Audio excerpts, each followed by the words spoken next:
படைத்தலைவன் அப்படின்ற ஒரு தமிழ் மூவியை நமக்கு டென்ட் கொட்டால இப்போ ப்ரீமியர் பண்ண போகிறாங்க. இந்த படம் ரீசெண்டாக நம்ம சண்முக பொன்னையனோட ஆக்டிங்கில் ரெடியான ஒரு படம். ஸோ தேட்டர்ஸில் நல்ல ரீசெண்டான பர்ஃபார்மன்ஸ் கொடுத்துச்சு. ஸோ நிறைய பேருக்கு இந்த படம் பிடிச்சிருக்கும். ஸோ நிறைய பேர் இந்த படத்தை ஓட்டில் பார்க்க தான் வெயிட் பண்ணிருப்பீங்க. இந்த படத்தை ஓட்டு இப்போ நம்ம டென்ட் கொட்டா வாங்கியிருக்காங்க. ஸோ டென்ட் கொட்டால கம்மிங் சூனுக்கான அனௌன்ஸ்மெண்ட் மட்டும் தான் கொடுத்துருக்காங்க. நீங்கள் டேட்டில் இந்த படம் வருன்ற மாதிரி ஸ்பெசிஃபிக்காக எதுவுமே அனௌன்ஸ் பண்ணல.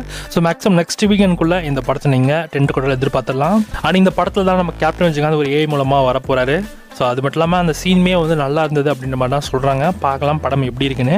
இந்த படத்தலைவன் மூவி நீங்கள் எல்லாம் ஓடிட்டில் பார்க்க வெயிட் பண்ணுறீங்களா? டென்ட் கொட்டால கூடியவர்கள் நமக்கு ஆட் பண்ண போகிறாங்க. ஸோ மேக்ஸிமம் நெக்ஸ்ட் வீக்கெண்டுக்குள்ளே இந்த படம் உங்களுக்கு ஸ்ட்ரீம் ஆகிடும். ஸோ செக் பண்ணி பார்த்துக்கோங்க. ஒன்ஸ் இந்த படத்தோடைய அஃபிஷியல் ப்ரீமியர் அனௌன்ஸ் பண்ணாங்கன்னா கண்டிப்பாக உங்களுக்கு அப்டேட் பண்ணுறேன். So stay tune.